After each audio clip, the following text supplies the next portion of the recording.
السلام عليكم ورحمة الله وبركاته. أعوذ بالله من الشيطان الرجيم. بسم الله الرحمن الرحيم. الحمد لله رب العالمين والعاقبة للمتقين. الصلاة والسلام على سيدنا ومولانا وحبيب ربنا وطبيب لبنا أبي القاسم محمد خاتم الأنبياء والمرسلين ورسول رب العالمين معلم البشرية من لدن حكيم خبير وعلى آله الطيبين الطاهرين وعلى أصحابه أجمعين. أما بعد. أعوذ بالله من الشيطان الرجيم. بسم الله الرحمن الرحيم. ومن الناس من يعبد الله على حرف فإن أصابه خير اطمأن به وإن أصابته فتنة انقلب على وجهه خسر الدنيا والآخرة ذلك هو الخسران المبين. يدعو من دون الله ما لا يضره وما لا ينفعه ذلك هو الضلال البعيد. صدق الله مولانا العظيم. اعلم أن النصر مع الصبر وأن الفرج مع الكرب وأن مع العسر يسرا. صدق رسول الله.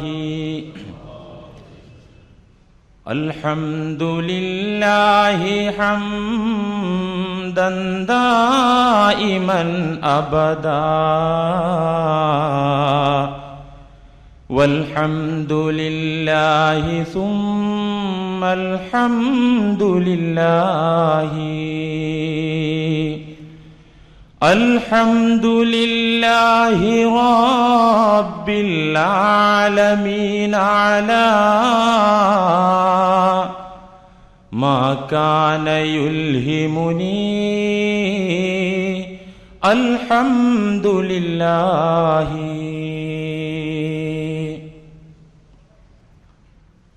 അല്ലാഹു സുബ്ഹാനഹു വ തആല നമ്മയൊക്കെ തന്നെ ഇരു ലോകത്തും രക്ഷപ്പെടുത്തുമാറാകട്ടെ. നമ്മുടെ എല്ലാവിധ പാകപ്പിഴവുകളും ഗഫാറും സത്താറുമായ നാഥൻ നമുക്ക് മാപ്പാക്കി തരുമാറാകട്ടെ. നമ്മുടെ ജീവിതത്തിൽ അല്ലാഹു ബറക്കത്ത് ചൊരിച്ചു തരുമാറാകട്ടെ. നമ്മെയും നമ്മിൽ നിന്നും മരണപ്പെട്ടു പോയവരെയും അല്ലാഹു അനുഗ്രഹിക്കുമാറാകട്ടെ. അനുഗ്രഹീതരുടെ വാസസ്ഥലമായ ഫിർദൗസിൽ അല്ലാഹു നമ്മെ ഏവരെയും ഒരുമിച്ച് കൂട്ടിത്തരുമാറാകട്ടെ.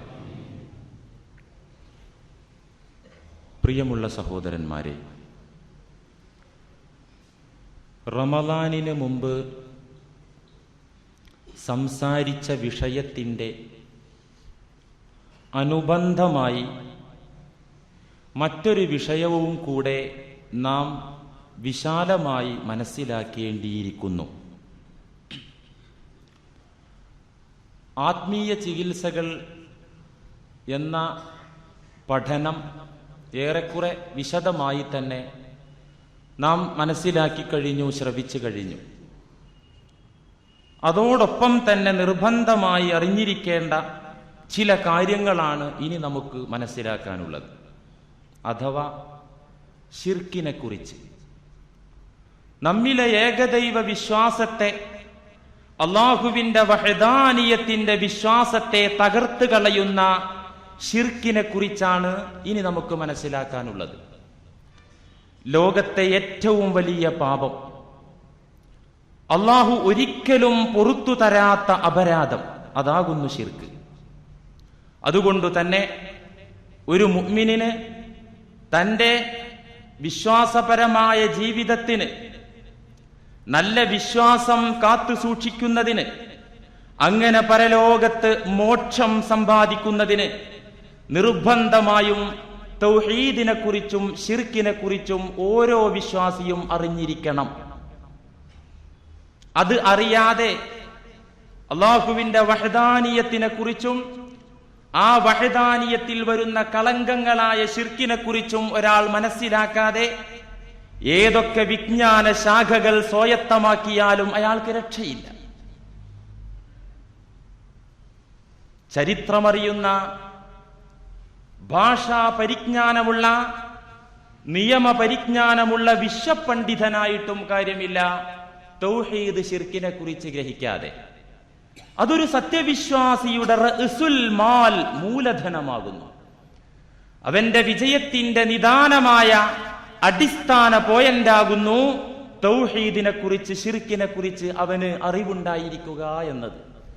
ഇത് പറയുമ്പോൾ എനിക്ക് ഓർമ്മ വരുന്നത് വിദ്യാസമ്പന്നനായ ഒരു പ്രൊഫസറുടെയും നിരക്ഷരനായ ഒരു വഞ്ചിക്കാരന്റെയും കഥയാണ്. വഞ്ചിക്കാരന് വിജ്ഞാനമില്ല, അറിവില്ല.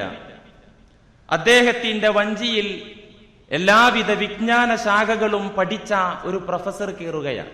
അങ്ങനെ അവരുടെ വഞ്ചി അരുവിയിലൂടെ, നദിയിലൂടെ മുന്നോട്ട് നീങ്ങിക്കൊണ്ടിരിക്കെ വിദ്യാസമ്പന്നനായ പ്രൊഫസർ അല്പം ഗെറ്റപ്പോടുകൂടെ തന്നെ, അല്പം അഹങ്കാരത്തോടുകൂടെ തന്നെ വിവരമില്ലാത്ത വഞ്ചിക്കാരനോട് ചോദിച്ചു, അല്ല സുഹൃത്തെ, നിനക്ക് ബയോളജി അറിയോ? അയാൾ പറഞ്ഞു, എനിക്ക് ബയോളജി അറിയില്ല. ബയോളജി അറിയില്ലേ? ബയോളജി അറിയില്ലെങ്കിൽ പിന്നെ നിന്റെ ജീവിതത്തിന്റെ 25% കാൽഭാഗം നശിച്ചു, അതറിയില്ലെങ്കിൽ. രണ്ടാമത്തെ ചോദ്യം പ്രൊഫസർ ചോദിച്ചത്, നിനക്ക് ആസ്ട്രോളജി അറിയോ? അത് ഭാവിയെക്കുറിച്ച് പ്രതിപാദിക്കുന്ന, ചർച്ച ചെയ്യുന്ന ജ്യോതിഷ ശാസ്ത്രജ്ഞമാണല്ലോ. നിനക്ക് ആസ്ട്രോളജി അറിയോ? വഞ്ചിക്കാരൻ പറഞ്ഞു, എനിക്ക് അതും അറിയില്ലല്ലോ. അതും അറിയില്ലേ? എന്നാൽ പിന്നെ നിന്റെ ജീവിതത്തിന്റെ 50% നശിച്ചു. മൂന്നാമത് ചോദിച്ചു, നിനക്ക് സോഷ്യോളജി അറിയോ? ഇയാൾക്ക് ഇതൊക്കെ കേൾക്കുമ്പോൾ ഗാന്ധിജി, നെഹ്റുജി എന്ന് പറഞ്ഞ ചില ശബ്ദങ്ങളല്ലാതെ വേറൊന്നും ഇയാൾക്ക് തിരിയുന്നില്ല. ഇയാൾ പറഞ്ഞു, എനിക്ക് സോഷ്യോളജി അറിയില്ല എന്ന് വഞ്ചിക്കാരൻ പറഞ്ഞു. എങ്കിൽ പിന്നെ നിങ്ങളുടെ ജീവിതത്തിന്റെ 3/4 നശിച്ചിരിക്കുന്നു. കുറ്റബോധത്തോടെ, സങ്കടത്തോടെ വഞ്ചി തുഴഞ്ഞ് അദ്ദേഹം, ആ പാവപ്പെട്ടവൻ, ഈ പ്രൊഫസറെയും കൊണ്ട് വഞ്ചി അങ്ങനെ മുന്നോട്ട് തുഴഞ്ഞു പോകുന്നതിനിടയിൽ പെട്ടെന്നാണ് കൊടുങ്കാറ്റും പേമാരിയും ഒന്നിച്ചെത്തിയത്. കൊടുങ്കാറ്റിൽ അവരുടെ വഞ്ചി ആടി ഉലയാൻ തുടങ്ങി. ഈ സമയത്ത് വഞ്ചിക്കാരൻ പ്രൊഫസറോട് ചോദിച്ചു, സാർ, നിങ്ങൾക്ക് നീന്തോളജി അറിയോ? നീന്തോളജിയോ? അതറിയില്ലല്ലോ. നീന്തോളജി അറിയില്ലെങ്കിൽ നിങ്ങൾക്ക് എന്തറിഞ്ഞിട്ടും കാര്യമില്ല. നിങ്ങളുടെ ജീവിതത്തിന്റെ 100% ഇതാ നശിക്കാൻ പോകുന്നു. അതേ സുഹൃത്തുക്കളെ, ഈ ഉദാഹരണത്തിൽ പറഞ്ഞതുപോലെ ഒരു സത്യവിശ്വാസിയുടെ ജീവിതത്തിന് തൗഹീദിന്റെ ജ്ഞാനം നീന്തോളജിയാണ് നാം മനസ്സിലാക്കുന്നത്. നമുക്ക് ഈ ലോകത്തും പരലോകത്തും രക്ഷപ്പെടണമെങ്കിൽ നിർബന്ധമായും നാം അറിഞ്ഞിരിക്കേണ്ട ഒരു വിജ്ഞാനമാകുന്നു. അത് അള്ളാഹുവിന്റെ വെളിച്ചമാകുന്നു, നൂറുള്ളയാകുന്നു. അതുകൊണ്ട് ഈ പറയുന്ന കാര്യങ്ങൾ നിങ്ങൾ വളരെ ഗൗരവത്തോടുകൂടെ, ശ്രദ്ധയോടുകൂടെ മനസ്സിലാക്കണമെന്നാണ് ആദ്യമായി നിങ്ങൾ ഉണർത്താനുള്ളത്. പിന്നെ തൗഹീദ്, ശിർക്ക് എന്നൊക്കെ ഈ ഒരു പദം കേൾക്കുമ്പോൾ നമ്മുടെ സമുദായത്തിലെ വിവിധ സംഘടനകളും വിവിധ വിഭാഗക്കാരും ധാരാളം ചർച്ചകൾക്കും കോലാഹലങ്ങൾക്കും വാദപ്രതിവാദങ്ങൾക്കും വിധേയമാക്കിയ ഒരു വിഷയമാണ് തൗഹീദും ശിർക്കും, അല്ലേ? എല്ലാ ആളുകളും അത് തന്നെയാണ് പറയുന്നത്. സ്റ്റേജ് കെട്ടി ഇവിടെയും തൗഹീദും ശിർക്കും പറയുന്നു, ഇവിടെയും തൗഹീദും ശിർക്കും പറയുന്നു, ഒക്കെ മുസ്ലിങ്ങളാ പറയുന്നത്. നിങ്ങൾ ആലോചിച്ചു നോക്കണം അതിന്റെ കാര്യഗൗരവം. ഇങ്ങനെ ആളുകൾ അവർക്ക് തോന്നിയതുപോലെ വ്യാഖ്യാനിച്ചും വിവരിച്ചും ചില അബദ്ധങ്ങളിലും ചില ആളുകൾ ചെന്നെത്തിപ്പെട്ടു. നമുക്കിവിടെ വിവാദങ്ങളില്ല, വാദപ്രതിവാദമില്ല. കാര്യങ്ങൾ യഥാവിധി അള്ളാഹു നമുക്ക് തന്നിരിക്കുന്ന ബുദ്ധി വെച്ച് ഖുർആനും ഹദീസും ആധാരമാക്കി വിശകലനം ചെയ്യൽ മാത്രമേ നമ്മുടെ ലക്ഷ്യമുള്ളൂ, അല്ലേ? ഒരു വിഭാഗം ശിർക്കിനെ ഊതി വീർപ്പിച്ച് ശിർക്കല്ലാത്ത കാര്യങ്ങളെയും ശിർക്കിൽപ്പെടുത്തി എന്ന് വെച്ചാൽ ഒരു മഹാനെ ആദരിക്കൽ വ്യക്തിപൂജയാകുന്നു, ശിർക്കാകുന്നു എന്നൊരു വിഭാഗം പറഞ്ഞു. മഹാന്മാരെ ആദരിക്കുക, അതൊക്കെ ഇങ്ങനെ ഹൃദയത്തിൽ സലാം പറയാ, കൈ കൊടുക്കുക എന്നല്ലാത്ത ആദരവ്, അത് ശിർക്ക, വ്യക്തിപൂജയാണ്. വേറെ ഒരു വിഭാഗം ശിർക്ക് വെച്ചാൽ അവർ ശിർക്കിനെ പറ്റാണ്ട് ചുരുക്കിക്കളഞ്ഞു.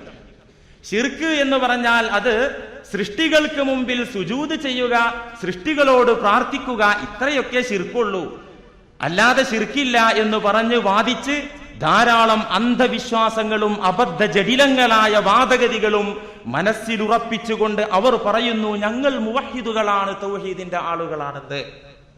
സാധാരണക്കാരായ നമ്മൾ എന്ത് ചെയ്യും? നാം ചെയ്യേണ്ടത് വാദപ്രതിവാദത്തിന് മുന്നിട്ടിറങ്ങുകയോ കോലാഹലങ്ങൾക്കിടയിൽ പോവുകയോ അല്ല. തൗഹീദിന്റെ ജ്ഞാനമാർജിക്കാൻ എന്താണ് സാധാരണക്കാരായ നമുക്കുള്ള മാർഗം? തൗഹീദ് പഠിപ്പിക്കാൻ നിയുക്തരായ, അതിന് യോഗ്യരായ അധ്യാപക സമൂഹമുണ്ട്.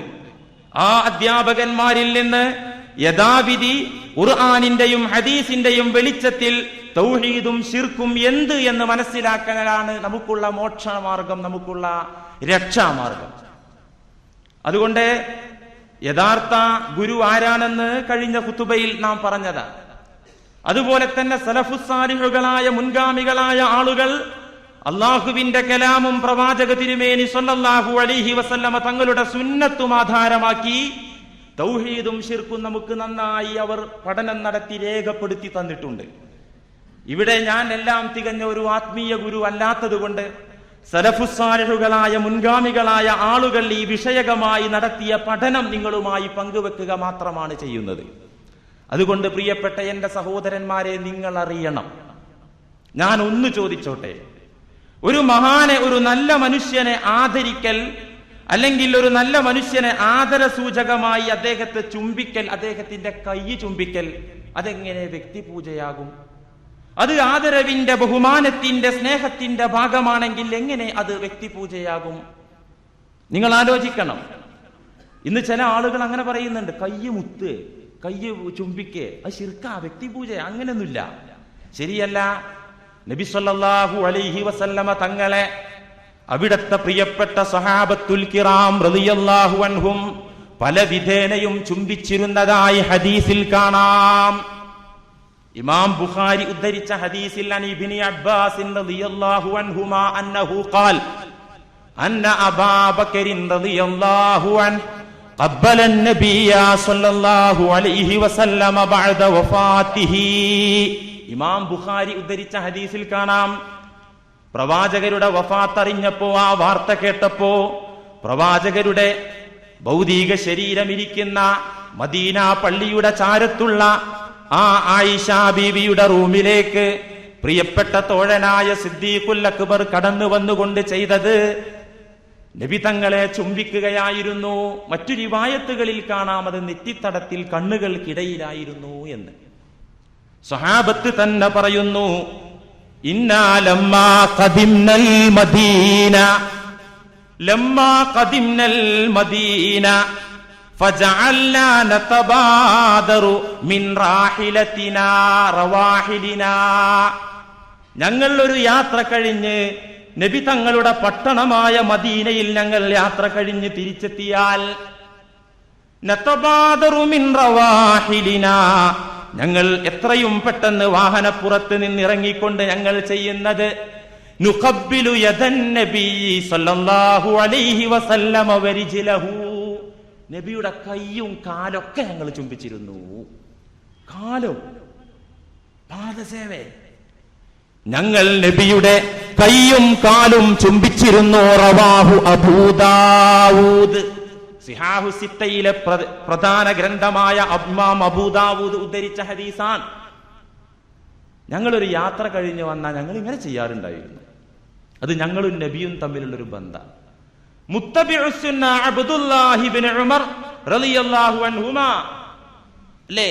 മുത്തബിഉസ് സുന്ന എന്ന് മുസ്ലിം ലോകം സർട്ടിഫിക്കറ്റ് കൊടുത്ത സുന്നത്തിനെ യഥാവിധി പിൻപറ്റുന്ന സഹാബി വര്യൻ ഇബ്നു ഉമർ റളിയല്ലാഹു അൻഹുമാ പറയുന്നു, ഖബ്ബൽനാ യദൻ നബി സ്വല്ലല്ലാഹു അലൈഹി വസല്ലം, ഞങ്ങൾ എപ്പോഴും നബിയുടെ കൈ ചുംബിക്കാറുണ്ടായിരുന്നു. ഇമാം അഹ്മദും ഇബ്നു മാജയും ഉദ്ധരിച്ച ഹദീസ്. തീർന്നില്ല. മുസ്ലിങ്ങൾ മാത്രമല്ല, നബി തങ്ങളുടെ വ്യക്തിത്വം മനസ്സിലാക്കിയ, അവിടത്തെ കാരുണ്യത്തിന്റെ വിശാല വണ്ണ വലിപ്പം മനസ്സിലാക്കിയ, അവിടത്തെ റഹ്മത്ത് മനസ്സിലാക്കിയ, അവിടത്തെ ഉത്തമമായ സ്വഭാവങ്ങൾ നേരിട്ട് കണ്ട് മനസ്സിലാക്കിയ ഇതര മതവിഭാഗങ്ങൾ പോലും നബിയുടെ കൈമുത്തിയിരുന്നു. ഹദീസിൽ കാണാ, അൻ സഫ്വാൻ ഇബ്നു ഗസ്സാൽ റളിയല്ലാഹു അൻഹു അന്നഹു ഖാൽ ഇന്ന ഖൗമൻ മിനൽ യഹൂദി, ജൂതന്മാരിൽ നിന്ന് ചില ആളുകൾ ഖബ്ബലൂ യദൻ നബി സ്വല്ലല്ലാഹു അലൈഹി വസല്ലമ വരിജിലൈഹി, ചില യഹൂദികൾ ജൂതന്മാർ നബിയുടെ കയ്യിലും കാലിലും മുത്തിയിരുന്നു. ഇവിടെ ജാട കാണിക്കുന്ന അണ്ടന്റെയും മടകോടന്റെയും മന്ത്രിയുടെയും കയ്യും കാലും മുത്തുന്നത് പോലെയല്ല, ഇത് ചുംബിക്കുന്നത് പോലെയല്ല. നബി തങ്ങളുടെ സ്വഭാവ മഹിമ മനസ്സിലാക്കി അതവരുടെ മനസ്സിൽ ഉൾക്കൊള്ളാൻ പറ്റാത്ത അത്രയും വിശാലവും വ്യാപ്തിയും അതിനുള്ളത് കൊണ്ട് ഇതെന്തു മനുഷ്യനാണെന്ന് മനസ്സിലാക്കി സ്നേഹത്തോടെ തന്നെ ചുംബിച്ചതാണ് ഇതര മതവിഭാഗം. അവിടുന്ന് നബിയുടെ പെരുമാറ്റം അങ്ങനെയായിരുന്നല്ലോ. നമ്മുടെ പെരുമാറ്റം ഇന്ന് എങ്ങനെ ഇതര മതവിഭാഗത്തോട്? യഥാവിധിയോ ഇസ്ലാം മതത്തെ ഒരു സത്യവിശ്വാസി ഗ്രഹിച്ചാൽ ഇവിടെ മാറാടുകൾ ഉണ്ടാവുകയില്ല. അറിയോ, ഇതര മതവിഭാഗങ്ങളിൽപ്പെട്ട സഹോദര സമുദായങ്ങളിൽപ്പെട്ട ഒരു മനുഷ്യന്റെയും ഒരു രോമത്തിന് പോറലേൽപ്പിക്കുകയില്ല, അല്ലേ? പ്രത്യേകിച്ച് നമ്മുടെ കേരളത്തിന്റെ, ഇപ്പൊ ഗുജറാത്തിന്റെ കണ്ടോ നരേന്ദ്രമോദി കാണിച്ചത്? അങ്ങനെയൊക്കെ ഉണ്ട്. അതൊക്കെ അതിന് അവസരവും സാഹചര്യങ്ങളും നിയമാവലികളൊക്കെ ഉണ്ട്. തോന്നുന്നത് പോലെ രണ്ട് ഹദീസ് പഠിച്ചിട്ട് അങ്ങോട്ട് ഇറങ്ങാനൊന്നും പറ്റൂല. നബി സല്ലല്ലാഹു അലൈഹി വസല്ലമ തങ്ങളുടെ മദീന പള്ളിയിൽ ഒരു ജൂതൻ ഒരു നേരം കടന്നു വരികയാണ്. എന്തിനാ വന്നത്? നബി തങ്ങൾ ആ ജൂതനിൽ നിന്ന് കുറച്ച് കാശ് കടം വാങ്ങിയിരുന്നു. അവധി വെച്ചാണ് കടം വാങ്ങിയത്. ഇന്ന അവധിക്ക് തരാമെന്ന നിബന്ധനയിൽ കടം വാങ്ങിച്ചു. അവധിയെത്തുന്നതിന്റെ മുമ്പ് തന്നെ, അവധിയാകുന്നതിന്റെ മുമ്പ് തന്നെ ആ ജൂതനായ സഹോദരൻ നബിയെ ബുദ്ധിമുട്ടിക്കാൻ വേണ്ടി ആ പണം ആവശ്യപ്പെട്ടുകൊണ്ട് മദീന പള്ളിയിലെ പ്രാർത്ഥനാ സമയത്തിന്റെ തൊട്ടുമുമ്പ്, ളുഹർ നമസ്കാരത്തിന്റെ തൊട്ടുമുമ്പ് പള്ളിയുടെ അടുത്ത് വന്നിട്ട് പറഞ്ഞു, എന്റെ കാശ് ഇപ്പൊ കിട്ടണം, ഞാൻ നിങ്ങൾക്ക് കടം തന്നതാണല്ലോ, ആ കാശ് ഇപ്പോൾ വേണം. അവിടെന്ന് പറഞ്ഞു, സഹോദരാ, സമയമായിട്ടില്ലല്ലോ, സമയമാകാത്തത് കൊണ്ട് തന്നെ ഞാനത് പ്രതീക്ഷിച്ചിട്ടില്ലല്ലോ, എന്റെ കയ്യിലില്ല, അതുകൊണ്ട് കയ്യിലുണ്ടാകുമ്പോഴല്ലേ തരാൻ പറ്റുകയുള്ളൂ. ആ സമയം ആ ജൂത സഹോദരൻ കയർത്ത് സംസാരിച്ചു. ധീരന്മാരായ ചില സ്വഹാബികൾ ഈ കേസിൽ ഇടപെടാൻ മിനക്കെട്ട് വന്നപ്പോ, ഒരുങ്ങി വന്നപ്പോ, കാരുണ്യത്തിന്റെ കേദാരമായ അഷ്റഫുൽ ഖൽഖ് അവരെ ബ്ലോക്ക് ചെയ്തു, തടഞ്ഞു. വേണ്ട, ആ മനുഷ്യന് സംസാരിക്കാനുള്ള സ്വാതന്ത്ര്യമുണ്ട്. ളുഹർ നമസ്കാരത്തിന്റെ മുമ്പ് വന്ന മനുഷ്യൻ ഇത് ചോദിച്ചു. വിവരം മറുപടി നബി തങ്ങൾ അയാളോട് പറഞ്ഞു. നമസ്കാരം കഴിഞ്ഞു, അദ്ദേഹം പിരിഞ്ഞു പോകുന്നില്ല. അസർ നമസ്കാരത്തിന്റെ സമയമായി, മഗ്രിബ് നമസ്കാരത്തിന്റെ സമയമായി, സന്ധ്യാസമയമായി. ജൂതനായ മനുഷ്യൻ പള്ളിയുടെ ഒരു തെരുവിൽ കുത്തിയിരിപ്പ് സത്യാഗ്രഹം നടത്തുകയാണ്. പോവില്ല, കാശ് എന്നിട്ടേ പോവുള്ളൂ. ഇശാഇന്റെ സമയമായി. നബിയും സഹാബത്തും ഇശാ നമസ്കാരം നിർവഹിച്ചു. നോക്കുമ്പോൾ ആ മനുഷ്യൻ അവിടെ തന്നെ ഇരിക്കുന്നുണ്ട്. പിറ്റേ ദിവസം പ്രഭാത സമയത്ത് സുബഹി നമസ്കാരത്തിന് വന്നു നോക്കുമ്പോഴും ജൂതനായ സഹോദരൻ തന്റെ കാശിന്റെ കാര്യം പറഞ്ഞ് അവിടെ തന്നെ സമരം നടത്തിയിരിക്കുകയാണ്. സുബഹി നമസ്കാരത്തിൽ നിന്ന് വിരമിച്ചപ്പോ ഈ ലോകത്തിന്റെ ഗുരുനാഥൻ, മുസ്ലിങ്ങളായ നമ്മുടെ സത്യവിശ്വാസികളായ നമ്മുടെയൊക്കെ ആത്മീയ പിതാവ് മുഹമ്മദ് മുസ്തഫ സല്ലല്ലാഹു അലൈഹി വസല്ലമ തങ്ങൾ ആ ജൂതനായ സഹോദരന്റെ അടുത്ത് ചെന്നുകൊണ്ട് പറഞ്ഞു, കൂട്ടുകാരാ, ക്ഷമിക്കണം, ക്ഷമിക്കണം, എന്നോട് മാപ്പാക്കണം സഹോദര. പൈസ എത്താത്തത് കൊണ്ടാണ്. പണം എത്തിക്കഴിഞ്ഞാൽ ഉടനെ ഞാൻ നിങ്ങളെ തിരിച്ചയച്ചേക്കാം. ഇത് പ്രതീക്ഷിക്കാത്ത സമയത്ത് മുന്നറിയിപ്പില്ലാതെ നിങ്ങൾ കടന്നു വന്നപ്പോ പെട്ടെന്ന് തരാൻ എനിക്ക് സാധിച്ചില്ല. ഇത്രയും ദീർഘമായ സമയം എന്റെ പണം പ്രതീക്ഷിച്ചു കൊണ്ട് കാത്തിരുന്ന് നിങ്ങൾക്കുണ്ടായ ബുദ്ധിമുട്ടിന് എന്നോട് പൊറുക്കണമെന്ന് പറഞ്ഞപ്പോ ജൂതനായ മനുഷ്യൻ പൊട്ടിക്കരയുകയാണ്. അദ്ദേഹം പറഞ്ഞു, വേണ്ട, എനിക്ക് പണത്തിനാവശ്യമില്ല. അദ്ദേഹത്തിന്റെ ഭാണ്ഡക്കെട്ട് അഴിച്ച് കാണിച്ചു കൊടുത്തു പറഞ്ഞു, ഇതാ യഥേഷ്ടം പണം, എന്റെ കയ്യിൽ പണമുണ്ട്, എനിക്ക് പണത്തിനാവശ്യമില്ല. ഞാൻ വന്നത് പണത്തിന് വേണ്ടിയല്ല, അങ്ങേ ഒന്ന് പരീക്ഷിക്കാൻ വേണ്ടി തന്നെയായിരുന്നു. ഞങ്ങളുടെ വേദഗ്രന്ഥമായ തൗറാത്തിൽ ഞാൻ വായിച്ചിട്ടുണ്ട്, അന്ത്യപ്രവാചകനായി വരുന്ന മനുഷ്യൻ കാരുണ്യത്തിന്റെ കൃപയുടെ കടലായിരിക്കുമെന്ന്. വളരെ വിശാലമായ മാനസിക വിശാലതയുള്ള കാരുണ്യത്തിന്റെ കടലായ വ്യക്തിത്വമാണ് അന്ത്യപ്രവാചകനായി വരുന്നതെന്ന് ഞങ്ങളുടെ വേദഗ്രന്ഥത്തിൽ തൗറാത്തിൽ ഞാൻ വായിച്ചിട്ടുണ്ട്. ആ മനുഷ്യൻ നിങ്ങൾ തന്നെയൊന്ന് നോക്കാൻ വന്നതാ. അശ്ഹദു അല്ലാ ഇലാഹ ഇല്ലല്ലാഹ് വ അശ്ഹദു അന്നക റസൂലുള്ളാഹ്. മുത്തൂലേ ജൂതൻ, കൈ ചുംബിക്കൂലേ? നിങ്ങൾ ആലോചിച്ചു നോക്കണം. അതുകൊണ്ട് നബി സല്ലല്ലാഹു അലൈഹി വസല്ലമ തങ്ങളെ ആദരിച്ചുകൊണ്ട് അവിടത്തോടുള്ള സ്നേഹം പ്രകടിപ്പിച്ചുകൊണ്ട് സഹാബത്തും അല്ലാത്തവരും കൈയും കാലുമൊക്കെ ചില അവസരങ്ങളിൽ ചുംബിച്ചു. ഇത് വ്യക്തിപൂജയായിരുന്നെങ്കിൽ, ഇത് തെറ്റായിരുന്നെങ്കിൽ അവിടുന്ന് ഉടനെ തടയുമായിരുന്നു. നോ, പാടില്ല സഹോദര, ഇത് പാടില്ല, ഈ പണി ശിർക്കാകുന്നു എന്ന എല്ലാം പഠിപ്പിച്ച നബി സല്ലല്ലാഹു അലൈഹി വസല്ലമ തങ്ങൾ പറഞ്ഞു തരുമായിരുന്നു. പക്ഷെ പറഞ്ഞിട്ടില്ല. അതുകൊണ്ട് തന്നെ ഇത് ഇസ്ലാമിന്റെ സംസ്കാരമാണ്. ഞാൻ ഒന്ന് ചോദിച്ചോട്ടെ, അന്തരിച്ച സൗദി രാജാവ് ഫഹദ് ബിൻ അബ്ദുൽ അസീസ്, അദ്ദേഹം മരിക്കുന്നത് വരെ ആ രാജ്യത്തെ പട്ടാളക്കാരും പ്രധാനികളും രാജാവിന്റെ കൈമുത്തുന്നത് ആ രാജ്യത്തിന്റെ ചാനലിലൂടെ നമ്മളൊക്കെ ലൈവായി കണ്ടതാ. ലക്ഷക്കണക്കിന് ആളുകൾ ഫഹദ് രാജാവിന്റെ കൈമുത്തിയിട്ടുണ്ട്. ഇന്നലെ വന്ന അല്ലെങ്കിൽ അടുത്ത കാലത്ത് വന്ന രാജാവിന് അത് വ്യക്തിപൂജയാണെന്ന് തോന്നുന്നുണ്ടെങ്കിൽ കഴിഞ്ഞുപോയ രാജാവും അന്നൊക്കെ അദ്ദേഹത്തിന്റെ കൈ ചുംബിച്ച അനേകായിരം മുസ്ലിങ്ങളും എന്തായി എന്ന് കൂടെ മറുപടിയും അവർ പറഞ്ഞു തരണമെന്ന് മാത്രം. അതുകൊണ്ട് ഇതിലൊന്നും വെറുതെ വിവാദം ഉണ്ടാക്കേണ്ട കാര്യമില്ല എന്ന് വിചാരിച്ച് അള്ളാഹുവിന്റെ ഖുദ്റത്തിൽ ചില മനുഷ്യന്മാർക്ക് അല്ലെങ്കിൽ ചില വസ്തുക്കൾക്ക് പങ്കുണ്ടെന്ന ധാരണ, ആ ധാരണ ശിർക്കാകുന്നു. തൗഹീദിന്റെ വക്താക്കളിൽ നിന്ന് അത് ഉണ്ടാവുകയില്ല. അള്ളാഹുവാണ് എല്ലാത്തിന്റെയും ഉടമസ്ഥൻ. ഇന്നല്ലാഹ തആല ഹുവൽ മുദബ്ബിറുൽ മലക വൽ മലകൂത്. നിശ്ചയം അല്ലാഹു തന്നെയാകുന്നു ദൃശ്യലോകത്തിന്റെയും അദൃശ്യലോകത്തിന്റെയും ഉടമസ്ഥൻ. ദൃശ്യലോകത്തെയും അദൃശ്യലോകങ്ങളെയും നിയന്ത്രിക്കുന്ന നിയന്താവ് അല്ലാഹു മാത്രമാകുന്നു. അർറാഫിഉ ലിസ്സമാഇ ബിഗൈരി ഇമാദ്. തൂണുകളില്ലാതെ നമുക്ക് മേൽക്കൂരയാക്കി ആകാശത്തെ ഉയർത്തിവെച്ചവൻ അവൻ മാത്രമാകുന്നു. അൽ മുഖദ്ദിറു ഫീഹാ അർസാഖൽ ഇബാദ്. ഈ പ്രപഞ്ചത്തിൽ വരാനിരിക്കുന്ന എല്ലാ ജീവജാലങ്ങൾക്കും ഭക്ഷണം കണക്കാക്കുന്നതും വിഹിതിക്കുന്നതും നൽകുന്നതും അല്ലാഹു മാത്രമാകുന്നു. അന്നൽ മുലാഹലത ബിൽ അസ്ബാബ് വൽ ഇഅ്തിമാദ അലൈഹാ ശിർകുൻ ഫിത് തൗഹീദ്. അന്നൽ മുലാഹലത ഫിൽ അസ്ബാബ്, കാരണങ്ങളിൽ, നിമിത്തങ്ങളിൽ, ഉപാധികളിൽ ആസ്പദിക്കൽ, ഉപാധികളെ, കാരണങ്ങളെ അവലംബിക്കുക. വൽ ഇഅ്തിമാദ അലൈഹാ, അത് ശിർകുൻ ഫിത് തൗഹീദ്. തൗഹീദിൽ ശിർക്കിന്റെ കലർപ്പ് വരലാകുന്നു. അതോടുകൂടെ ആ മനുഷ്യൻ മുശ്രിക്കായി മാറി എന്ന് വെച്ചാൽ അന്നൽ മുലാഹലത ഫിൽ അസ്ബാബി വൽ ഇഅ്തിമാദ അലൈഹാ ശിർകുൻ ഫിത് തൗഹീദ്. ഭൗതികമായ സമ്പ്രദായങ്ങൾ, കാരണങ്ങൾ, മാധ്യമങ്ങൾ, ഉപാധികൾ, ഇവകളിൽ ശക്തിയുണ്ടെന്ന് മനസ്സിലാക്കുകയും വിശ്വസിക്കുകയും ചെയ്യുക എന്ന് വെച്ചാൽ, ഒരു ഉദാഹരണം, ആ കാര്യം ഉണ്ടായത് കൊണ്ടാണ് എനിക്കത് കിട്ടിയത്, ആ കാരണം ഇല്ലാതെയായി പോയത് കൊണ്ടാണ് എനിക്കത് കിട്ടാതിരുന്നത്. ആ മനുഷ്യനാണ് എന്നെ സഹായിച്ചത്, ആ മനുഷ്യനാണ് എന്നെ നശിപ്പിച്ചത്. ഇങ്ങനെ ഒരു സത്യവിശ്വാസി വിശ്വസിക്കുകയില്ല. പിന്നെ എങ്ങനെ അവൻ വിശ്വസിക്കുക? ആ മനുഷ്യൻ മുഖേന അള്ളാഹു എന്നെ സഹായിച്ചു, ആ മനുഷ്യൻ മുഖേന അള്ളാഹു എന്നെ ശിക്ഷിച്ചു, നശിപ്പിച്ചു.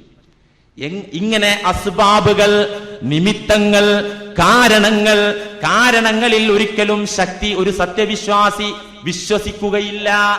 നിങ്ങൾ വിശ്വസിക്കുന്നുണ്ടോ? അസ്ബാബുകളെ, കാരണങ്ങളെ നിങ്ങൾ ഇലാഹുകളാക്കുന്നുണ്ടോ എന്ന ചോദ്യത്തിന് എല്ലാവരും പറയും ഇല്ല, അതിന്റെ അപ്പുറത്തുള്ള അള്ളാണ്. പക്ഷെ നമ്മുടെ പ്രവർത്തനവും ജീവിതവും സംസാരമൊക്കെ നോക്കിയാൽ പലപ്പോഴും അങ്ങനെയാണ്.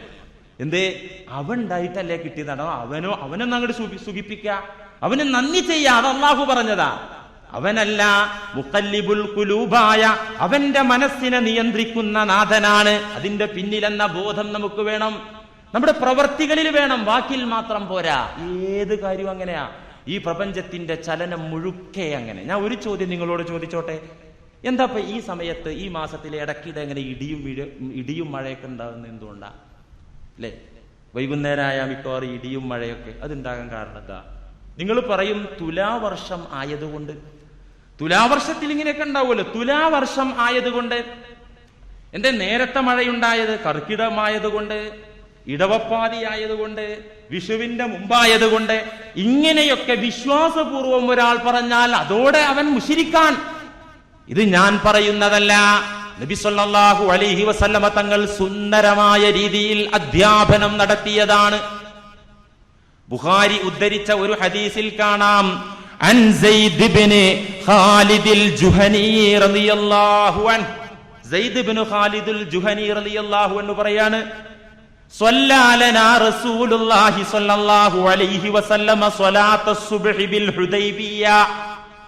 ഒരു ദിവസം ഹുദൈബിയയിൽ വെച്ച് നബി തങ്ങൾ ഞങ്ങൾക്ക് ഇമാമായി ഞങ്ങൾ സുബ്ഹി നമസ്കരിച്ചു. ആ ദിവസത്തിനൊരു പ്രത്യേകതയുണ്ടായിരുന്നു. അലാ ഇസ്രി സമാഇൻ കാനത് മിനൽ ലൈല. ആ സുബ്ഹിയുടെ തലേ രാത്രി, അതിന്റെ തൊട്ടു മുമ്പുള്ള രാത്രിയിൽ ശക്തമായ മഴ ലഭിച്ചിരുന്നു ഞങ്ങളുടെ നാട്ടിൽ.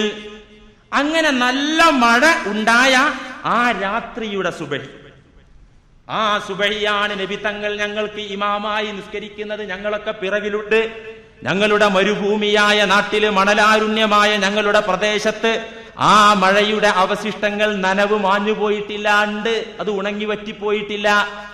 ഇങ്ങനെ ഒരു നല്ല മഴ കിട്ടിയ ദിവസത്തിന്റെ രാത്രിയുടെ സുബ്ഹിയിൽ, ശേഷം വന്ന സുബ്ഹിയിൽ നബി ഞങ്ങൾക്ക് ഇമാമായി നമസ്കരിച്ച് നമസ്കാരം പൂർത്തിയായപ്പോ, നമസ്കാരത്തിൽ നിന്ന് വിരമിച്ചപ്പോ, ഫഅഖ്ബല റസൂലുള്ളാഹി സ്വല്ലല്ലാഹു അലൈഹി വസല്ലമ അലന്നാസ്. നബി തങ്ങൾ അവിടെയുണ്ടായിരുന്ന മഅ്മൂമുകളായി നമസ്കരിക്കാനുണ്ടായിരുന്ന ഞങ്ങളുടെ നേരെ നബി തങ്ങൾ മുഖം തിരിച്ചു. എന്നിട്ട് ഫഖാല, ഞങ്ങളോട് ചോദിച്ചു, ഹൽ തദറൂന മാദാ ഖാല റബ്ബുക്കും, ഹൽ തദറൂന മാദാ ഖാല റബ്ബുക്കും, നിങ്ങളുടെ ഉടമസ്ഥനായ റബ്ബ് പറഞ്ഞത് എന്താണെന്ന് നിങ്ങൾ അറിഞ്ഞോ? അള്ളാഹു പറഞ്ഞത് എന്താണ് നിങ്ങൾ അറിഞ്ഞോ? കേട്ടോ?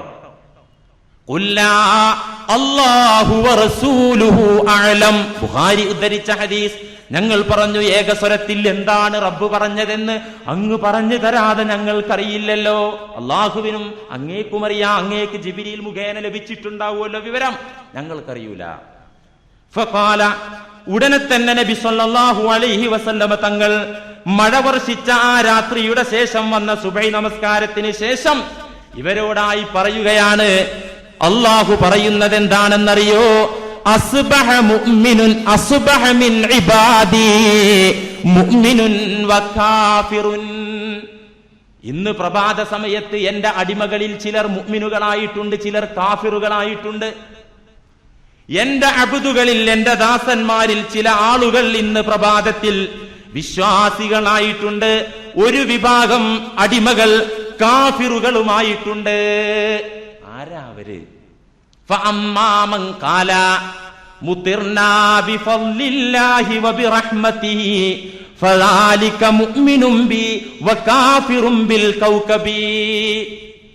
മുഅ്മിനുകളായത് ആരാ?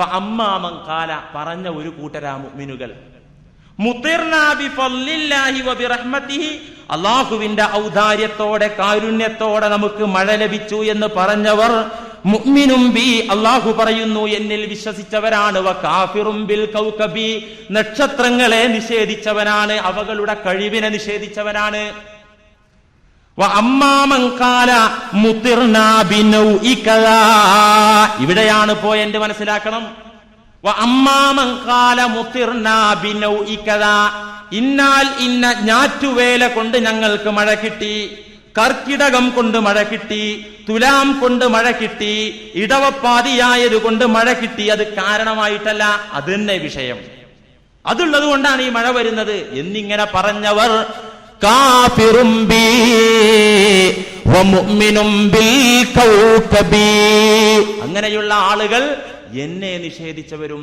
നക്ഷത്രങ്ങളുടെ രാശികളിലും ആ നക്ഷത്രങ്ങളുടെ സഞ്ചാരങ്ങളിലും എന്തൊക്കെയോ ഉണ്ട് എന്ന് മനസ്സിലാക്കുന്ന കാഫിറുകളാണെന്ന് അള്ളാഹു പറയുന്നുണ്ടെന്ന് നബി സല്ലല്ലാഹു അലൈഹി വസല്ലമ തങ്ങൾ ഞങ്ങൾക്ക് വിവരിച്ചു തന്നു. അപ്പൊ സാധാരണ ഇപ്പൊ ഇടവപ്പാതി മഴ കിട്ടിയില്ലല്ലോ, തുലാവർഷപ്പ കിട്ടിയില്ലല്ലോ എന്ന് പറഞ്ഞുകൊണ്ട് ഒരാൾ കാഫിറാവൊന്നുമില്ല. സാധാരണ തുലാം വന്നു കഴിഞ്ഞാൽ അള്ളാഹു ആ സമയത്ത് കേരളക്കാർക്ക് ഓരോ നാട്ടിനനുസരിച്ച് ആ മഴ കൊടുക്കുക. അപ്പൊ അറേബ്യൻ രാജ്യങ്ങളിൽ ഇവിടെ കിട്ടുന്ന പോലെ മഴ കിട്ടിയ ആ രാജ്യം എന്നും ബഹറായിരിക്കും, എന്നും അവിടെ ജലപ്രളയമായിരിക്കും അല്ലേ. അവിടെ അങ്ങനെ മഴ പെയ്യാൻ പറ്റൂല. നമ്മുടെ നാട്ടിലോ നമ്മുടെ നാടിനനുസരിച്ച് ഇവിടെ മഴ വർഷിപ്പിക്കണം. ഇതൊക്കെ നീതിമാനായ അള്ളാഹുവിനറിയാം. മനസ്സിലായോ? അപ്പൊ കേരളത്തിന്റെ അവസ്ഥയിൽ ഇന്ന സമയത്തൊക്കെ മഴ കിട്ടാറുണ്ട്, പടച്ചോൻ തരാറുണ്ട്. ഇതിനെതിരില്ലേ പലപ്പോഴും? നിങ്ങളൊരു കാര്യം ചിന്തിച്ചു നോക്കൂ. ഈ അടുത്ത കാലത്ത് ഏറ്റവും വലിയ ഭീമാബദ്ധം പറഞ്ഞത് കാലാവസ്ഥക്കാരാണ് അല്ലേ. ഈ കാലവർഷം വരുന്നതിന്റെ തൊട്ടു മുമ്പ് എന്താ പറഞ്ഞത് അവര്? കേരളം മൊത്തത്തിൽ വരൾച്ചയുടെ നാടായി മാറാൻ സാധ്യതയുണ്ട്, ഇനി വരൾച്ചയുടെ കാലഘട്ടമാണ്, അതുകൊണ്ട് ഈ വർഷം മഴ നന്നേ കുറവായിരിക്കും. അടുത്ത കാലത്തൊന്നും പതിറ്റാണ്ടുകളിലൊന്നും കാണാത്ത മഴ കേരള ജനത കണ്ടില്ലേ അല്ലേ. മഴ കുറവായിരിക്കുന്നു പറഞ്ഞ് ഉടനെ തന്നെ കണ്ടു നല്ല മഴ കണ്ടപ്പോ ഇന്ന ഭാഗത്തൊരു ന്യൂനമർദ്ദം രൂപപ്പെട്ടതിനാൽ ഇനി ഒരാഴ്ച മഴയാണെന്ന് പറഞ്ഞതിന്റെ പിറ്റേ ദിവസം നല്ല വെയിലും തെളിച്ചു. ഞാൻ തമാശ പറയല്ല, നിങ്ങളൊക്കെ പത്രം വായിക്കുന്നവരാ. ഇത് അല്ലാഹു സുബ്ഹാനഹു വ തആല മനസ്സിലാക്കാൻ വേണ്ടി നമുക്ക് കാണിച്ചു തരുന്നതാ അല്ലേ. നല്ല വെളിച്ചം കണ്ടപ്പോ അവര് പറഞ്ഞു ന്യൂനമർദ്ദം അപ്രത്യക്ഷമായിരിക്കുന്നു, ഇനി തെളിഞ്ഞ കാലാവസ്ഥ, പിറ്റേന്ന് തകർപ്പൻ മഴ. ഇത് ഞാൻ തമാശ പറയല്ല, ഇങ്ങനെ തന്നെ ഉണ്ടായി ഈ കാലവർഷം. എന്താ ഒരു ഞാറ്റുവേലയും ഒരു കാരണവും ഇതിന്റെ പിന്നിലില്ല. അല്ലാഹു പറഞ്ഞല്ലോ, സൂറത്ത് ശൂറയിൽ കാണാ വഹുവല്ലദീ യുനസ്സിലുൽ ഗൈസ മിൻ ബഅദി മാ ഖനതു വയൻശുറു റഹ്മതഹു വഹുവൽ വലിയുൽ ഹമീദ്.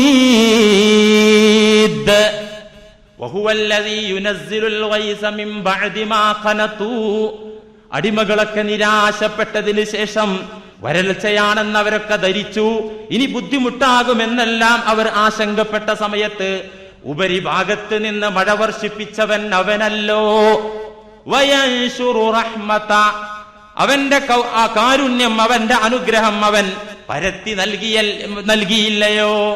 വഹുവൽ വലിയുൽ ഹമീദ്, സ്തുത്യർഹനായ സംരക്ഷകനായ ഉടമസ്ഥൻ അവൻ മാത്രമാകുന്നു. പരിശുദ്ധ ഖുർആൻ. അതുകൊണ്ട് അസ്ബാബുകൾ, നിമിത്തങ്ങൾ, കാരണങ്ങളെ അവലംബിക്കുന്ന രീതി ഒരു സത്യവിശ്വാസിക്ക് പാടില്ല. പലപ്പോഴും നമ്മളൊക്കെ തന്നെ അറിഞ്ഞോ അറിയാതെയോ ആ രീതി നമ്മുടെ ജീവിതത്തിൽ സ്വീകരിക്കുന്നുണ്ട്. അത് ശിർക്കിന്റെ വിവിധ മുഖങ്ങളിൽ ഒരു മുഖമാണ്. അത് നാം മനസ്സിലാക്കണം.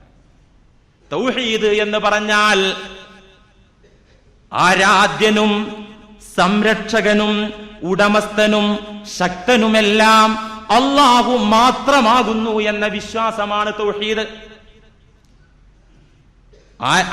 ആരാധ്യൻ ആവുക, ഉടമസ്ഥനാവുക, സംരക്ഷകനാവുക, ഈ കാര്യങ്ങളൊക്കെ അള്ളാഹുവിന് മാത്രമാണെന്ന വിശ്വാസം. ഇതിൽ ചിലർക്ക് കുറേശ്ശെ ഉണ്ട്. ഇത് സംരക്ഷണത്തിനും നമ്മുടെ രക്ഷക്കൊക്കെ ചില കാരണങ്ങൾ ഇവിടെ ഉണ്ട് എന്ന് മനസ്സിലാക്കി കഴിഞ്ഞാൽ ആ ആള് മുശ്രിക്കായിരിക്കും. ഞാൻ ഒരു കാര്യം പറഞ്ഞുതരാം.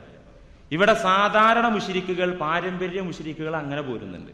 അവരെ പൂർവികരായ പിതാക്കളൊക്കെ വിഗ്രഹത്തിന് ആരാധിക്കുന്നതും അവരെ ഒരു ആദർശമാണ്. നമ്മൾ അതിനെ ആദർശപരമായി നേരിടുന്നു എന്നതിൽ പകരം വിമർശിക്കുകയല്ല. അപ്പൊ അങ്ങനെ പാരമ്പര്യത്തോടെ പിതാക്കളും കുടുംബവും മുൻഗാമികളും കാണിച്ചു തന്നതുപോലെ തൊഴുതും നമിച്ചും പ്രണമിച്ചും പ്രദക്ഷിണം ചെയ്തും അങ്ങനെ അവർ കഴിഞ്ഞു പോകും. മുസ്ലിങ്ങളായ പള്ളിയിൽ വരുന്ന 5 വക്ത് നമസ്കരിക്കുന്ന തൊപ്പിയിട്ട നമസ്കാരത്തഴമ്പുള്ള ആളുകൾ എങ്ങനെ മുശ്രിക്കുകളാകുന്നത്? അടിസ്ഥാനപരമായി 2 കാരണം. ഈ 2 കാരണങ്ങളിലൂടെയാണ് മുസ്ലിങ്ങൾ ശിർക്കിന്റെ വഴിയിലേക്ക് തെന്നിപ്പോകുന്നത്. ഒന്ന് ഉപകാരങ്ങൾ സ്വന്തമാക്കാനുള്ള ഉത്കടമായ താല്പര്യം. ഉപകാരങ്ങൾ കിട്ടണം, നേട്ടങ്ങൾ കൊയ്യാനുള്ള ഉത്കടമായ താല്പര്യം, ഇത് ശിർക്കിന്റെ പ്രധാന കാരണം. ഒരു ഉദാഹരണം, ആ ഫ്ലാറ്റ്, എന്റെ കയ്യിലിപ്പോ കാശുണ്ടല്ലോ, ആ ഫ്ലാറ്റ് അതെനിക്ക് കിട്ടണം, അത് എനിക്ക് തന്നെ തരണം. ആര്? അതിന്റെ ഉടമ. അയാളെ മനസ്സ് അങ്ങനെ ആകണം. അതിനു വേണ്ടി പ്രാർത്ഥിച്ചു നോക്കി, അള്ളാഹു അനുവദിച്ചിരിക്കുന്ന സബബുകൾ, കാരണങ്ങളൊക്കെ പ്രയോഗിച്ചു, കൂട്ടുകാരെ വിട്ടു, അയാളോട് പറഞ്ഞു എനിക്ക് തരാൻ പറ. ഇതൊന്നും ചെയ്തിട്ട് നടപടി ഉണ്ടായില്ല. എന്നാ പിന്നെ ദുർമന്ത്രവാദിന്റെ അപ്പുറത്ത് പുള്ളിന്റെ അടുത്ത് പോയാൽ മനസ്സ് എങ്ങനെയെങ്കിലും മാറ്റിയെടുക്കാൻ പറ്റിയാലോ? അവിടെ പോയി പുള്ളി ഒരു ശിർക്കാ കൽപ്പിച്ചത്, ആ ശിർക്ക് അങ്ങോട്ട് ചെയ്തു, ആള് ക്ലോസ്. ആള് പോയി, തൗഹീദിന്റെ വലയത്തിൽ നിന്ന് ആള് പുറത്തായി. എന്തേ കാരണം? ഈ താല്പര്യം, ഈ ആഗ്രഹം, ഇത് സ്വന്തമാക്കാനുള്ള വ്യഗ്രതയില്ല മനുഷ്യൻ ശിർക്ക് ചെയ്തു. ഇതുപോലെ ഉപദ്രവങ്ങൾ തടയാനുള്ള തിരക്ക്, ഇത് 2ാമത്തെ കാരണം. ഒന്ന് ഉപകാരം കിട്ടാനുള്ള ആർത്തി, 2ാമത്തേത് ഉപദ്രവങ്ങൾ തടയാനുള്ള തിരക്ക്. ഉദാഹരണം, ഒരാൾക്ക് വയറുവേദന, കലശലായ വയറുവേദന, അള്ളാഹു അതിന് അനുവദിച്ചിരിക്കുന്ന ആ വയറുവേദന ഭേദമാകാൻ അള്ളാഹ് അനുവദിച്ച ചില സബബുകളുണ്ട് നമ്മോട് കൽപ്പിച്ചത്. എന്ത്? ഡോക്ടറെ പോയി കണ്ടു, സുഖായില്ല. അള്ളാഹുവും ഇസ്ലാമും അനുവദിച്ചിരിക്കുന്ന ഖുർആനിക ആത്മീയ ചികിത്സ നല്ല മനുഷ്യന്മാരുടെ അടുത്ത് പോയി അതും നടത്തി നോക്കി, അതുകൊണ്ടും സുഖായില്ല. അതുകൊണ്ടും വയറുവേദനയ്ക്ക് യാതൊരു ശമനമില്ല. എന്നാ പിന്നെ ഇനി എന്താ ചെയ്യാ? ഇനി നമ്മൾ ആ പണിക്കരുണ്ട്, ഭയങ്കര കഴിവാ, അദൃശ്യജ്ഞാനൊക്കെ ഉള്ള ആളാന്നാ പറയപ്പെടുന്നത്. അവിടെ നിന്ന് പോയി നോക്കിയാൽ എന്താ? അവിടെ പോയി പുള്ളി പറഞ്ഞു, ഇന്നാലിന്ന അമ്പലത്തിലേക്ക് പ്രതിഷ്ഠ സംഭാവന ചെയ്താൽ വയറുവേദന ക്ലോസ്. അസുഖം മാറാനല്ല കൂട്ടരെ, അതങ്ങോട്ട് ചെയ്തു. അതങ്ങോട്ട് ചെയ്തതോടുകൂടി ആള് ഇസ്ലാമിന്റെ തൗഹീദിന്റെ വലയത്തിൽ നിന്ന് പുറത്തുപോയി, മുശ്രിക്കായി. ഇനി എന്താ ചെയ്യാ? ഇത് പല ആളുകൾക്കുള്ളൊരു ചോദ്യമാണ്. എന്നോട് തന്നെ വന്ന് ചോദിച്ചിട്ടുണ്ട്, ഉസ്താദ് ഇപ്പോ ചികിത്സ, ഏത് ചികിത്സയാണെങ്കിൽ, അലോപ്പതി ആണെങ്കിലും ആയുർവേദ ആണെങ്കിലും ഒക്കെ ഹലാലാന്ന് പറഞ്ഞു, സുന്നത്ത് കൂടിയാകും ചിലപ്പോൾ അല്ലെ. ഇതുകൊണ്ടൊന്നും സുഖമായില്ലെങ്കിൽ ഖുർആനിക ആത്മീയ ചികിത്സ നടത്താന്നും പറഞ്ഞു, അതുകൊണ്ടും നടപടിയായില്ലെങ്കിലോ? അതൊരു ചോദ്യമാണല്ലോ. അങ്ങനെ പല രോഗികളും ഞങ്ങളുടെ കൂട്ടത്തിലുണ്ട്. എന്നാ പിന്നെ അപ്പുറത്തേക്ക് പോകാന്നാണോ? അപ്പുറത്തേക്ക് പോകാൻ പാടില്ല. ആ പോക്കിനെ ബ്ലോക്ക് ചെയ്തുകൊണ്ട് അങ്ങനെ അങ്ങോട്ടും ഇങ്ങോട്ടും ഓടിപ്പോകുന്ന, ആഗ്രഹങ്ങളിൽ ആർത്തി പൂണ്ട ആളുകൾ, ഉപദ്രവങ്ങളിൽ ആശങ്ക അധികമായ ആളുകൾ, അവരെ ഓർമ്മപ്പെടുത്തിക്കൊണ്ട് റബ്ബിന്റെ കലാം പറയുന്നു, നിങ്ങൾ ഈ സമയങ്ങളിലൊക്കെ തന്നെ നിങ്ങളുടെ ഉപകാരങ്ങൾ ഓർത്തുകൊണ്ട്, നിങ്ങളുടെ ആഗ്രഹങ്ങൾ സഫലീകൃതമാകാൻ വേണ്ടി, അല്ലെങ്കിൽ നിങ്ങളുടെ ഉപദ്രവങ്ങളിൽ, നിങ്ങളുടെ ശത്രുക്കളിൽ നിന്ന് രക്ഷ പ്രാപിക്കാൻ വേണ്ടി പരക്കം പായുന്നതിനിടയിൽ എന്നോടുള്ള വിശ്വാസം നിങ്ങൾ തകർക്കരുതെന്ന് ഓർമ്മപ്പെടുത്തിക്കൊണ്ട് റബ്ബിന്റെ വചനം ഉണർത്തുന്നു. എന്താ ഉണർത്തുന്നത്? വമാ അസാബ മിൻ മുസീബത്തിൻ ഫിൽ അർള് വലാ ഫീ അൻഫുസികും ഇല്ലാ ഫീ കിതാബിൻ മിൻ ഖബ്ലി അൻ നബ്റഅഹാ.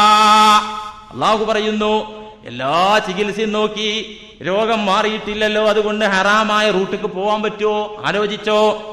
അല്ലാഹു പറയുന്നു, വമാ അസാബ മിൻ മുസീബത്തിൻ ഫിൽ അർളി വലാ ഫീ അൻഫുസികും. സൂറത്തുൽ ഹദീദിന്റെ വചനം.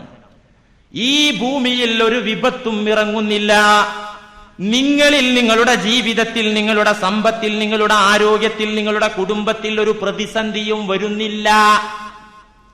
ഇല്ലാ ഫീ കിതാബിൻ മിൻ ഖബ്ലി അൻ നബ്റഅഹാ. ആയിരക്കണക്കിന്, പതിനായിരക്കണക്കിന് വർഷങ്ങൾക്ക് മുമ്പ് ഇത് നടക്കുന്ന അത്രയും കാലത്തിന് മുമ്പ് അല്ലാഹു അവന്റെ വിധികൾ എഴുതി വെച്ചിരിക്കുന്ന കിതാബിൽ രേഖപ്പെടുത്തിയിട്ടല്ലാതെ ഒന്നും സംഭവിക്കുന്നില്ല. എല്ലാം അള്ളാഹുവിന്റെ വിധിയാണ്, അവൻ എഴുതി വെച്ച വിധിയാണ് ഇവിടെ നടക്കുന്നത്. നിങ്ങളിലുള്ള ക്ലേശം, ഭൂമിയിൽ വരുന്ന വിപത്തൊക്കെ ഇന്ന ദാലിക അലല്ലാഹി യസീർ. എന്റെ ഒരു തലവേദന എഴുതിയേക്കാൻ അള്ളാഹു ഒഴിവിട്ടുവോ? അല്ലെ, നമ്മളൊക്കെ എന്തോരം ആളുകൾ കഴിഞ്ഞു പോയി, എന്തോരം ആളുകളുണ്ട്. എന്റെ ഒരു തലവേദന അതിൽ പെടുത്താൻ അള്ളാഹു ഒഴിവിട്ടു, അതാണ് പോവോ? ഇന്ന ദാലിക അലല്ലാഹി യസീർ. നാം പൊട്ടം കിണറ്റിലെ തവളകളാകുന്നു, ഇതിനപ്പുറത്ത് എത്ര ലോകമുണ്ട്, അതൊക്കെ അടക്കി വാഴുന്ന വസിയ കുർസിയുഹുസ് സമാവാതു വൽ അർദ്.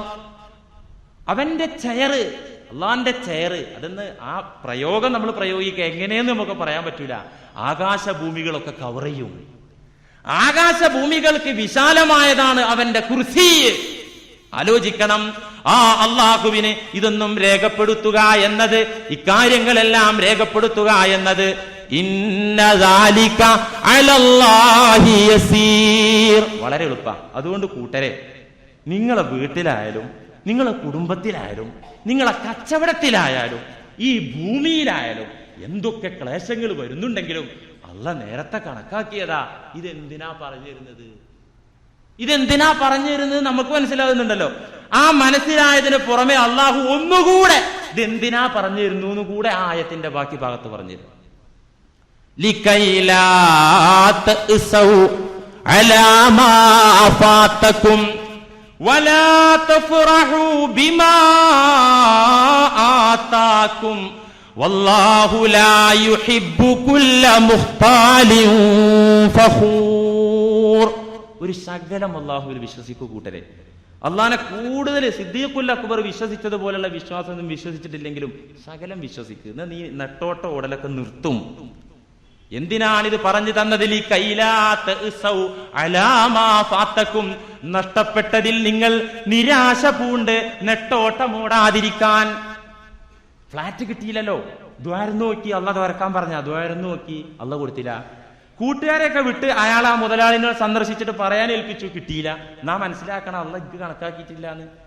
ഇനി ശരീഅത്തിന്റെ മതിൽക്കെട്ടിന് അപ്പുറത്തേക്കൊന്നുകൂടി പോയി നോക്കാൻ പാടില്ല. അവിടെയാണ് ഈ സൂക്തത്തിന്റെ ഈ ആയത്തിന്റെ പ്രാധാന്യം. നിങ്ങൾക്ക് നഷ്ടപ്പെട്ടതിൽ നിങ്ങൾ നിരാശ പൂണ്ട് അങ്ങോട്ടും ഇങ്ങോട്ടും ഓടാതിരിക്കാനാണ് ഞാൻ ഈ സത്യം നിങ്ങൾക്ക് പറഞ്ഞു തരുന്നതെന്ന് ഖുർആൻ. വലാ തുഫ്റഹു ബിമാ ആതാകും, നിങ്ങൾക്ക് ലഭിച്ചതിൽ നിങ്ങൾ മതിമറക്കുകയും വേണ്ട. ലഭിച്ചതിൽ നിങ്ങൾ മതിമറക്കും വേണ്ട, നഷ്ടപ്പെട്ടതിൽ നിങ്ങൾ വല്ലാതെ ദുഃഖിക്കും വേണ്ട. അള്ളയാണ് അതിന്റെ പിറകില്. ഭൗതികമായിട്ട് ചില സബബുകളും നിമിത്തങ്ങളും കാരണങ്ങളൊക്കെ ഉണ്ട്. ആ കാരണങ്ങളിൽ കെട്ടിപ്പിടിക്കും വേണ്ട, ഇസ്ലാം വിലക്കിയ റൂട്ടിലേക്ക് പോവുകയും വേണ്ട. പരിശുദ്ധ ഖുർആൻ. പിന്നെ എന്താ ചെയ്യാ മുസ്ലിയാരെ? വയറുവേദന എന്നിട്ട് സുഖമായിട്ടില്ലേ? നിങ്ങളെ പണിക്കരെടുത്ത് പോണ്ട, അയാൾ ശൈത്താനെ കെട്ടിരുന്ന ആളാ, ശൈത്താനെ തകർക്കാൻ പറ്റുന്ന ആളാ. അവിടെ പോണ്ടാന്ന് പറഞ്ഞ വയറുവേദന സുഖാണ്ടേ? ഞങ്ങളെ പള്ളിയിലെ മുസ്ലിയാരുടെ അടുത്ത് പോയി നിസ്വാർത്ഥമതികൾ എന്ന് വിശേഷിപ്പിക്കപ്പെടുന്ന ഒരുപാട് മഹാന്മാരുടെ അടുത്തൊക്കെ പോയി നോക്കി, വയറുവേദന മാറിയിട്ടില്ല ഉസ്താദെ, എന്താ പിന്നെ ചെയ്യാ, എന്താ ചെയ്യാന്ന് റസൂല് പറഞ്ഞു തന്നിട്ടുണ്ട്. ഈ വേളയിൽ നിങ്ങൾ എന്ത് ചെയ്യണം? അള്ളാന്റെ വിധിയാണ്, കണക്കാണ്, ഖളാ ആണെന്ന് വിശ്വസിക്കണം. ഖുർആൻ പറഞ്ഞു, ഓടണ്ടെന്ന് പറഞ്ഞു. പിന്നെ എന്താ ചെയ്യാ? ഓടാതെ ഇരുന്നിട്ട് ഇപ്പൊ എന്താ ചെയ്യാ? നബി സല്ലല്ലാഹു അലൈഹി വസല്ലമ ഉണർത്തി, ഇഅ്ലം, നിങ്ങൾ അറിഞ്ഞുകൊള്ളുക, അന്നൻ നസ്റ മഅസ് സ്വബരി വ അന്നൽ ഫറജ മഅൽ കർബി വ അന്ന മഅൽ ഉസ്രി യുസ്റാ. റവാഹു തുർമുദി. ഇഅ്ലം, നിങ്ങൾ അറിയണം, അന്നൻ നസ്റ, അല്ലാഹുവിന്റെ സഹായം നിങ്ങൾക്ക് കിട്ടും. ഏതോടൊപ്പം? മഅസ് സ്വബരി, മഅസ് സ്വബരി, ക്ഷമയോടൊപ്പം. ക്ഷമിച്ചാണ് വീട്ടിൽ കുത്തർന്നോ, കഴിക്കാൻ പറ്റുന്ന അള്ളാഹ് ഹലാലാക്കിയ മരുന്നും കഴിച്ച് വീട്ടിലവിടെ ഇരുന്നോ, സ്വബൂറായിക്കോ. കച്ചവടം എന്തായിട്ടും ക്ലച്ച് പിടിക്കുന്നില്ലല്ലേ, എന്ത് ചെയ്തിട്ട് ശരിയാണില്ലല്ലേ, എന്തോ കുഴപ്പമുണ്ടോ? ഒരു കുഴപ്പമില്ലടോ, അള്ളാഹ് അങ്ങനെ നിനക്ക് കണക്കാക്കിയിട്ടുള്ളൂ, നിനക്ക് അത്രേ വെച്ചിട്ടുള്ളൂ എന്ന് അങ്ങനെ മനസ്സിലാക്കിക്കോ. എന്നിട്ട് സബൂറായിട്ട് നിനക്ക് ചെയ്യാൻ പറ്റുന്ന തൊഴിൽ ചെയ്തുകൊണ്ട് നീ വീട്ടിലിരുന്നോ. ഇഅ്ലം, അറിഞ്ഞോ, അന്നൻ നസ്റ മഅസ് സ്വബരി, അങ്ങനെ അള്ളാഹുവിന്റെ സഹായം നിനക്ക് പിറകെ കിട്ടും. നീ സബൂറായി കഴിഞ്ഞാൽ, നീ നിശ്ചയദാർഢ്യതയോടെ നിന്റെ വീട്ടിൽ നീ ഇരിപ്പുറപ്പിച്ചാൽ, അള്ളാഹ് പറഞ്ഞ കാര്യം ചെയ്ത് സബൂറായി നിലകൊണ്ടാൽ നിനക്ക് നസ്ർ വരും, സഹായം വരും. വ അന്നൽ ഫറജ, വ അന്നൽ ഫറജ, ക്ലേശങ്ങളിൽ നിന്നുള്ള മോചനം, പ്രതിസന്ധികളിൽ നിന്നുള്ള രക്ഷ, മഅൽ കർബി, ആ പ്രതിസന്ധി നന്നായി അനുഭവിച്ചതിന് ശേഷമായിരിക്കും വരിക. നബി സല്ലല്ലാഹു അലൈഹി വസല്ലം പറഞ്ഞു, വ അന്ന മഅൽ ഉസ്രി യുസ്റാ, ക്ലേശം സഹിച്ചവർക്കാണ് പിറകെ സുഖം വരുന്നത്. അള്ളാഹ് കുറച്ച് കൂലി തരാൻ തീരുമാനിച്ച് നിങ്ങളെ കുറച്ചൊന്നും ഇവിടെ അദാബാക്കി. എങ്ങനെ അദാബാക്കിയത്? കടൊന്നും വാങ്ങണ്ട. കെട്ടിയോളെയും കുട്ടിയാളെയും പോറ്റാനുള്ള വിഹിതം കുറേശ്ശെ അള്ളാഹ് തരുന്നുണ്ട്. എന്നിട്ട് ഇവൻ പറയാ ഞാൻ ചെയ്തിട്ട് ഇടപാടൊന്നുണ്ട്, കച്ചവടമൊക്കെ നടക്കാനും കേട്ടാവും. അവിടെ എത്തുമ്പോ കാണാൻ ഇങ്ങനെയാണ് പോകും. എന്തോ ഒരു കുഴപ്പമുണ്ടായിട്ടാണല്ലോ. അല്ലടോ, അള്ളാഹു നിനക്ക് കണക്കാക്കിയത് അത്രേടേ. കൂട്ടത്തിൽ നീ അള്ളാനെ ഓർമ്മിച്ച് അള്ളാന്റെ ഖജനാവിലേക്ക് നോക്കി ജീവിക്കുന്നവനാകാനാ. കണക്കിലേറെ കൊടുത്തിട്ട് ഇഷ്ടം പോലെ ധനം ഉണ്ടായിട്ട് അള്ളാനെ ഓർത്ത് ജീവിക്കുന്നവർക്ക് ഭയങ്കര റാങ്കാണ്. കാരണം അത് വളരെ പ്രതികൂല സാഹചര്യമാണ്. ഇല്ലാതെ കുറേശ്ശെ ഇങ്ങനെ കിട്ടുമ്പോ ഖജനാവിലേക്ക് നോക്കി അങ്ങനെ ജീവിക്കും. അപ്പൊ അതിനു വേണ്ടിയാ, അതിനാണ് പറഞ്ഞത്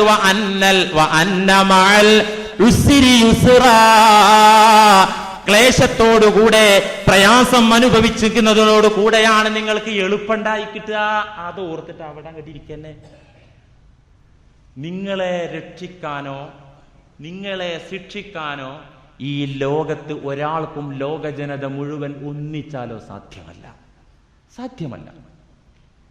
ഇബ്നു അബ്ബാസ് റളിയല്ലാഹു അൻഹുമാ തങ്ങൾ പറയുന്നു, കൊച്ചുകുട്ടിയായ കാലത്ത് തന്നെ നബിയെ സഹവസിച്ച് നബിയുടെ കൂടെ നടന്ന് ദീൻ പഠിച്ച സ്വഹാബി ഇബ്നു അബ്ബാസ് റളിയല്ലാഹു അൻഹു.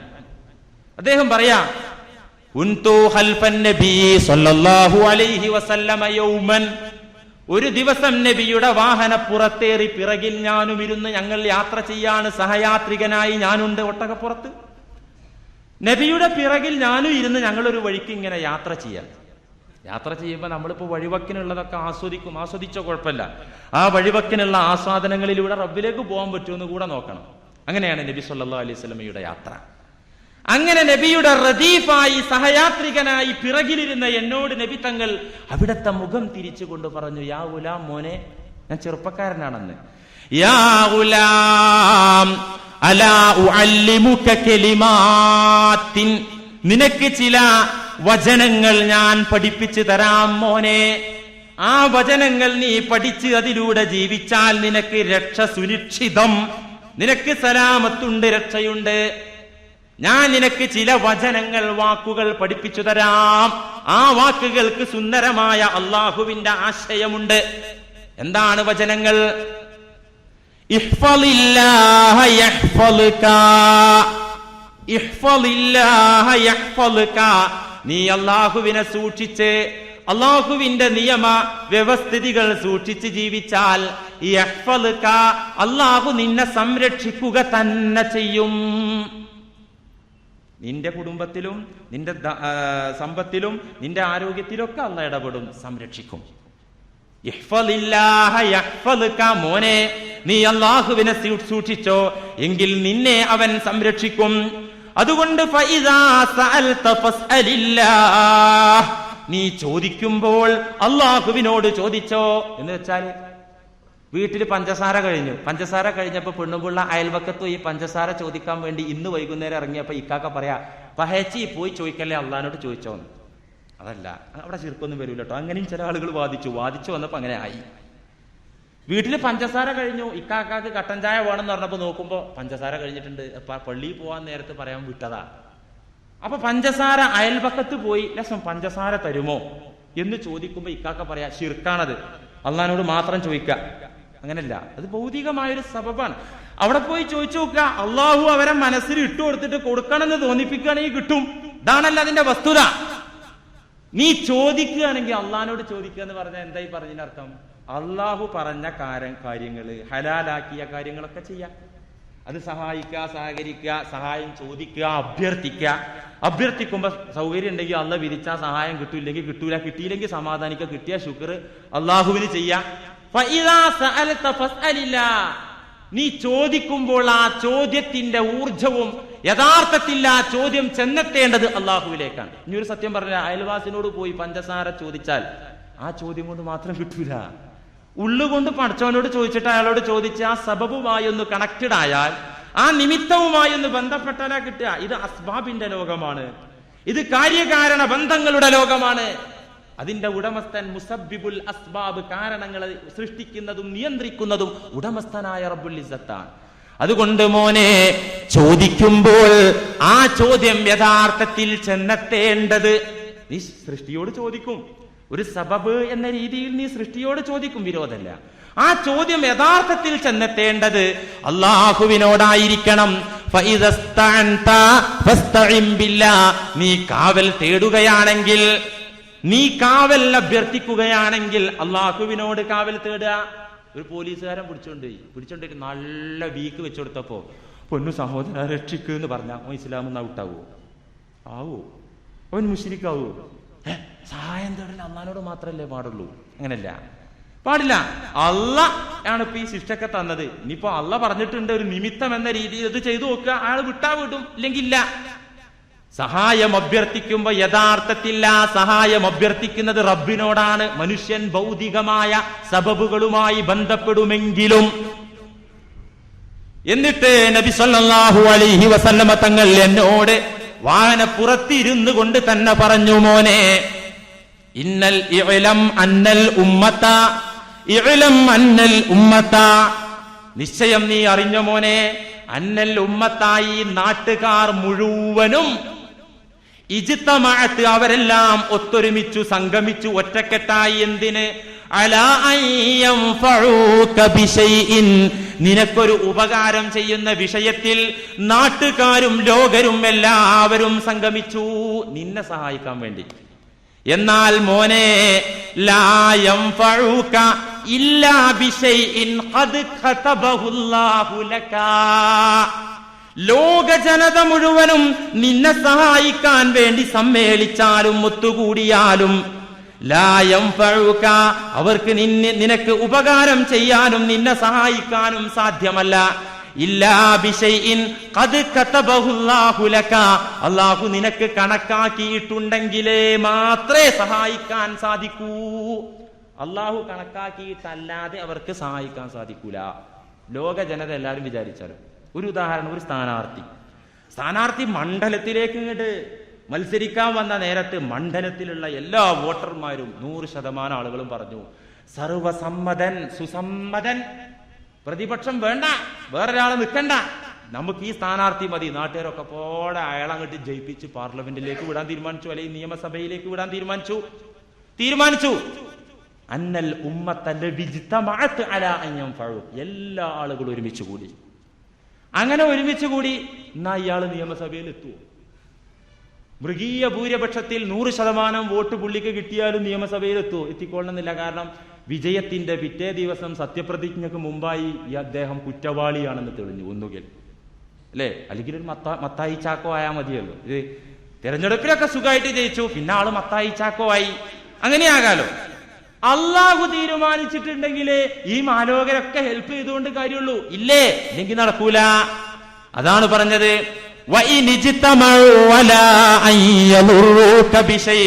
അവരൊക്കെ സംഗമിച്ചു നിന്നെ ദ്രോഹിക്കാൻ, നാട്ടുകാരൊക്കെ നിന്നെ തല്ലിക്കൊല്ലാൻ വേണ്ടി സംഘടിച്ചു. എന്നാൽ മോനെ, ലാ യളുറൂക ഇല്ലാ ബിശൈഇൻ ഖദ് കതബഹുല്ലാഹു അലൈക, അല്ലാഹു നിനക്കെതിരെ തീരുമാനിച്ചിട്ടുണ്ടെങ്കിൽ, അല്ലാഹു നിന്നെ ഉപദ്രവിക്കാൻ തീരുമാനിച്ചിട്ടുണ്ടെങ്കിൽ മാത്രമേ ആ ഉപദ്രവം നിനക്ക് ഏൽക്കുകയുള്ളൂ. റുഫിയത്തിൽ അഖ്ലാം വജഫത്തിസ് സുഹുഫ്, അല്ലാഹുവിന്റെ വിധി കഴിഞ്ഞു കടന്നുപോയി. കലമുകളെല്ലാം പേനകളെല്ലാം ഉയർത്തപ്പെട്ടു. അല്ലാഹുവിന്റെ വിധികൾ എഴുതി വെച്ച ഗ്രന്ഥത്തിലെ മഷികളെല്ലാം മുടങ്ങിപ്പോയിട്ടുണ്ട്. ഖാല റസൂലുള്ളാഹി, നബി സല്ലല്ലാഹു അലൈഹി വസല്ലം എനിക്ക് പഠിപ്പിച്ചു തന്നു. ഒന്നും നടക്കൂല. നിങ്ങൾക്കറിയോ, മഹാനായ സ്വാലിഹ് നബി അലൈഹിസ്സലാം സ്വർഗത്തിനെ കുറിച്ച് പ്രസംഗിച്ചു കൊണ്ടിരിക്കെ, സ്വർഗത്തിലെത്താനുള്ള വഴി പറഞ്ഞുകൊണ്ടിരിക്കെ, ആ കാലത്തുണ്ടായിരുന്ന രാജാവ്, കഠിനദ്രോഹിയായ മനുഷ്യൻ ശദ്ദാദ് രാജൻ വന്ന് പറഞ്ഞു, അവന്റെ ഒരു പ്രസംഗം സ്വർഗത്തിനെ കുറിച്ചാ പ്രസംഗിക്കുന്നത്. അത് എവിടെയുള്ള സ്വർഗ? അദൃശ്യ ലോകത്തുള്ള സ്വർഗം. ഞാൻ നിങ്ങൾക്ക് ഇവിടെ സ്വർഗം തരാം, എനിക്ക് സുജൂദ് ചെയ്താൽ മതി. ആ ചങ്ങാതി സ്വർഗത്തിനെ കുറിച്ച് വഴുതറിയുന്ന സ്വർഗം ഇവിടെ, അത് കാണാത്ത ലോകത്തുണ്ടോന്ന് പാര് കണ്ടു. ഞാൻ നിങ്ങൾക്ക് ഈ ലോകത്ത് സ്വർഗം തരാം, എനിക്ക് സുജൂദ് ചെയ്താൽ മതി. ചിലർ സുജൂദ് ചെയ്തു. ആ രാജ്യത്തുള്ള, നാട്ടിലുള്ള, തന്റെ പദവിക്ക് കീഴിലുള്ള എല്ലാ കരകൗശല വിദഗ്ധരെയും വിളിച്ചു വരുത്തി സുന്ദരമായ ഒരു സൗധവും പൂന്തോപ്പും പണിതു. ഈ ലോകത്ത് സ്വർഗം. എന്നിട്ടോ ആ സ്വർഗം ഉദ്ഘാടനം ചെയ്യാൻ വേണ്ടി ശദ്ദാദ് രാജാവും പരിവാരങ്ങളും ചെന്ന് അതിന്റെ കവാടത്തിലെത്തിയപ്പോ നസല അസ്റായീൽ അലൈഹിസ്സലാം അവിടെ വെച്ച് പിടിച്ചു ആളെ. അപ്പൊ അള്ളാഹ് കണക്കാക്കിയിട്ട് നീ എന്തുണ്ടായിട്ടും കാര്യമില്ല. ഈ സത്യമൊക്കെ കേട്ടിട്ടും ഞാൻ നിങ്ങളോട് വളരെ ഗൗരവത്തോടു കൂടെ ഈ സത്യമൊക്കെ കേട്ടിട്ടും നിങ്ങൾ കുടുങ്ങുന്ന കളിക്ക് അങ്ങോട്ടും പോയിക്കൂടെ? എങ്ങോട്ട്? അള്ളാഹുവും റസൂലും വിലക്കിയ ഭാഗത്തേക്ക് നിങ്ങളുടെ ഉപകാരം കരഗതമാക്കാൻ അല്ലെങ്കിൽ ഉപദ്രവത്തെ തട്ടി നീക്കാൻ എന്തേ അങ്ങോട്ട് പോയിക്കൂടെ എന്ന് ചോദിക്കുന്നവർ ഈ കൂട്ടത്തിൽ ഉണ്ടെങ്കിൽ നിങ്ങൾ മനസ്സിലാക്കണം, നിങ്ങളെ കുറിച്ച് അള്ളാഹു ഒരു ആയത്ത് പറഞ്ഞിരിക്കുന്നു. സൂറത്തുൽ ഹജ്ജിന്റെ 11-ാമത്തെ ആയത്ത് എല്ലാവരും വീട്ടിൽ പോയിട്ട് തുറന്നു വായിച്ചു നോക്കണം. മുസ്ലിം വിഭാഗത്തിലെ മുസ്ലിങ്ങളിലെ ഒട്ടുമിക്ക ആളുകളും അവരുടെ അവസ്ഥയാണ് അല്ലാഹു സുബ്ഹാനഹു വ തആല പറഞ്ഞു തന്നത്. നിങ്ങൾ മുസ്ലിങ്ങൾ പേരിട്ട് നടന്നിട്ടൊന്നും കാര്യമില്ല, ഇങ്ങനെ നിങ്ങളുടെ സ്വഭാവമുണ്ട്. എങ്ങനെ? വമിനൻ നാസി മൻ യഅ്ബുദുല്ലാഹ അലാ ഹർഫ്, ജനങ്ങളിൽ ചിലരുണ്ട് യഅ്ബുദുല്ലാഹ അലാ ഹർഫ്, അവർ അല്ലാഹുവിനെ ആരാധിക്കുന്നത് ഇസ്ലാമിന്റെ ഓരത്ത് നിന്നാണ്, വക്കത്ത് നിന്നാണ്, സൈഡിൽ നിന്നാണ്. ഇസ്ലാം മതത്തിലേക്ക്, അതിന്റെ മധ്യതലത്തിലേക്ക്, നടുമുറ്റത്തേക്ക് കയറി വരാൻ അവരില്ല. അവരെവിടെ? ഇസ്ലാമിന്റെ എവിടെ ഉള്ളത്? അവർ ഓരത്ത് ഇങ്ങനെ നിന്നിട്ട് ഇങ്ങനെ ഇബാദത്ത് ചെയ്ത് നോക്കുക. അള്ളാഹു പറയുന്നത് ആലോചിച്ച് നോക്കണം, അതിന്റെ ഗൗരവം നിങ്ങൾ ചിന്തിക്കണം. വമിനൻ നാസി മൻ യഅ്ബുദുല്ലാഹ അലാ ഹർഫ്, ഇസ്ലാമിന്റെ ഓരത്ത് നിന്ന് അള്ളാഹുവിനെ ആരാധിക്കുന്ന ചില മുസ്ലിങ്ങൾ. ഫഇൻ അസാബഹു ഖൈറുൻ ഇത്മഅന്ന ബിഹി, ഗുണവും അഭിവൃദ്ധിയും ക്ഷേമങ്ങളും വന്നു കഴിഞ്ഞാൽ അവൻ സന്തുഷ്ടനായി ആ ഓരത്ത് തന്നെ നിൽക്കും, ഇസ്ലാമിന്റെ സൈഡിൽ ഇങ്ങനെ നിൽക്കും. എന്നിട്ട് ഇബാദത്ത് ചെയ്യും. ഗുണം കിട്ടുന്നുണ്ട്, സുഖസൗഖ്യമുണ്ട്, അവൻ അവിടെ നിൽക്കും, സമാധാനത്തോടെ നിൽക്കും.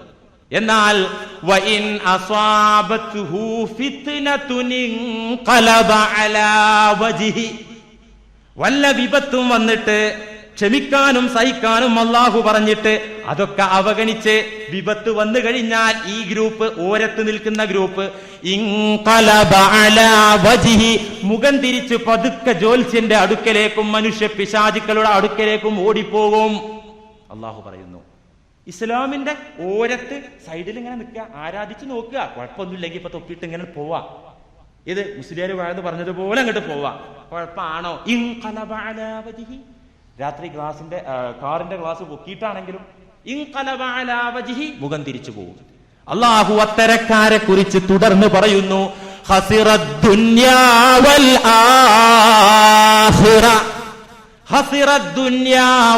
ആഖിറ, അത്തരം ആളുകളുടെ ഇരുലോകവും നശിച്ചിരിക്കുന്നു കേട്ടോ.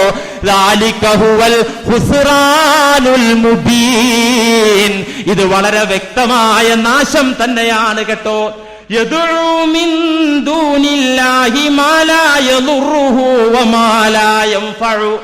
ഒരു ഉപകാരവും ഉപദ്രവവും തരാൻ സാധിക്കാത്ത സൃഷ്ടികളിലാണ് അവർ അഭയം പ്രാപിക്കുന്നത്. അവരോടാണ് കുടുങ്ങിയാൽ, എല്ലാ വഴികളും അടഞ്ഞുപോയാൽ പിന്നെ അവരോടാണ് ചോദിക്കുന്നത്.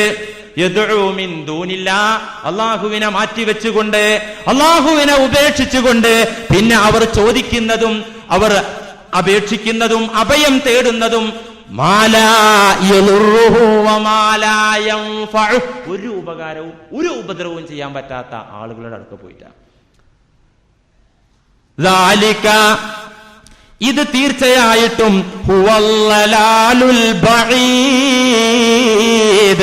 വളരെ വ്യക്തമായ പിഴവാകുന്നു ഇത്തരത്തിലുള്ള ആളുകളുടെ ദുനിയാവും ആഖിറവും നശിച്ചിരിക്കുന്നു എന്ന് പരിശുദ്ധ ഖുർആൻ. അതുകൊണ്ട് ഈ അഡ്ജസ്റ്റ്മെന്റ് ഉണ്ടല്ലോ, അഡ്ജസ്റ്റ്മെന്റ് അള്ളാഹുവിലുള്ള വിശ്വാസത്തിൽ പറ്റില്ല സഹോദരന്മാരെ. ഇൻഷാ അല്ലാഹ് തൗഹീദും ശിർക്കും പറഞ്ഞു വരുമ്പോൾ നീണ്ട കാലം പറയണം. നബി സല്ലല്ലാഹു അലൈഹി വസല്ലം തങ്ങൾ തൗഹീദും ശിർക്കും പഠിപ്പിക്കാൻ 23 കൊല്ലം പിടിച്ചെങ്കിൽ 23 മാസം കൊണ്ട് തീരൂല. അതുകൊണ്ട് കുറച്ചൊക്കെ മുൻഗാമികളായ ആളുകൾ പഠിപ്പിച്ചു തന്ന ശൈലിയിൽ നമുക്ക് പറയാം. അല്ലാഹു സുബ്ഹാനഹു വ തആല പരിപൂർണ മുവഹ്ഹിദുകളാക്കി നമ്മെ മാറ്റുമാറാകട്ടെ. ശിർക്കിന്റെ വിവിധ മുഖങ്ങളിൽ അറിഞ്ഞോ അറിയാതെയോ ചെന്ന് പതിക്കുന്ന ആളുകളിൽ നിന്ന് അല്ലാഹു നമ്മെ കാത്തിരക്ഷിക്കുമാറാകട്ടെ. വ ആഖിറു ദഅവാനാ അൽഹംദുലില്ലാഹി റബ്ബിൽ ആലമീൻ. അസ്സലാമു അലൈക്കും വറഹ്മത്തുള്ളാഹി.